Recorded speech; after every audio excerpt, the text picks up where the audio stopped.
Hello guys, അപ്പൊ ഞാൻ ആദ്യമായിട്ടൊരു ഓഡീഷന് പോകുന്നതാണ്. രാവിലെ തന്നെ ഞാനൊരു സിനിമയുടെ ഷാർജയിലേക്ക് വിട്ടു. അവിടെ ചെന്ന് ഞാൻ എല്ലാവരെയും കണ്ട് അമ്മ വിട്ടിരുന്നു. കാരണം ഒത്തിരി ആൾക്കാരുണ്ടായിരുന്നേ.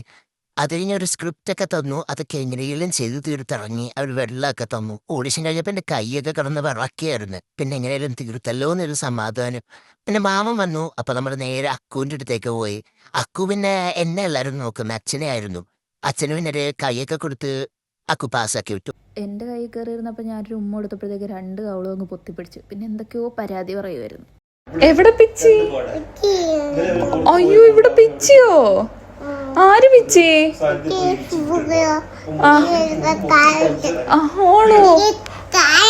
അയ്യോ, ചവിട്ടി. അയ്യോ. പിന്നെ നമ്മൾ പുറത്തു പോകാൻ അക്കുവിന് മാമിയൊരു തെങ്ങൊക്കെ കെട്ടിക്കൊടുത്തു. പിന്നെ ആ തെങ്ങ് കാണിച്ചുകൊണ്ട് അച്ഛൻ്റെ അടുത്തേക്ക് വന്നു. അന്നത്തെ അച്ഛൻ്റെ വടിയിൽ കയറിയിരിക്കുമായിരുന്നു. അവിടെ എന്തൊക്കെയോ പരാതി. പിന്നെ എന്നെ കിടന്ന് വിളിക്കുമായിരുന്നു. പിന്നെ നമ്മളെല്ലാരും കൂടെ താഴേക്ക് പോയി ഫുഡ് കഴിക്കാൻ. അവിടെ ചെന്നപ്പോൾ അക്കു എങ്ങനെ ഇവിടെ അടുത്തേക്ക് ചാടാം എന്നുള്ളൊരു ശ്രമത്തിലായിരുന്നു അക്കു. പിന്നെ അച്ഛനും മാമിനും അവിടെ എന്തൊക്കെയോ അന്താരാഷ്ട്ര ചർച്ചയിലായിരുന്നു. അതിൻ്റെ ഒക്കെ അക്കു മാമി അടുത്തേക്ക് ചാടി. എന്നാൽ പിന്നെ മാമി അടുത്തേക്കാവാം.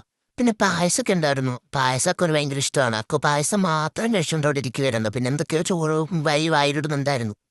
മാമിക്ക് ചട്ടിച്ചോറായിരുന്നു. എനിക്കും ചട്ടിക്കകത്ത് ബീഫും ചിക്കനും ഡാലും ഒക്കെ ആയിട്ട് ഗീ റൈസ് ഒക്കെ ആയിട്ടൊരു സംഭവമായിരുന്നു. പിന്നെ അച്ഛനോടെ പരിശ്രമം നടത്തുവാണ് അക്കുവിനെ കഴുതേക്ക് വെക്കാൻ. പക്ഷെ കിട്ടിയില്ല. പിന്നെ അക്കുവിൻ്റെ ഫോട്ടോഷൂട്ടായിരുന്നു അവിടെ. മാമ എൻ്റെ പുറകിന് ഊടി ഇപ്പൊ കിട്ടി എന്നാണ് പിടിച്ചു കളിക്കിയത്. ഉണ്ണേട്ടൻ ഫസ്റ്റ്. ഒടുവിൽ അച്ഛൻ്റെ പരിശ്രമം വിജയിച്ചു. പിന്നെ കാക്കോ കളിയായിരുന്നു. കാക്കോ കണ്ടേ. പിന്നെ അക്കുവിൻ്റെ ഭാവയിലൊന്ന് കയറി വരുന്നപ്പോഴത്തേക്ക് അവൾ ഓടിച്ച് അവൾ വന്ന് കയറിയിരുന്നു. പിന്നെ പോകാൻ നേരത്തുള്ള രംഗങ്ങൾ കേട്ട് ഞാൻ. ടാറ്റാ ടാറ്റാ.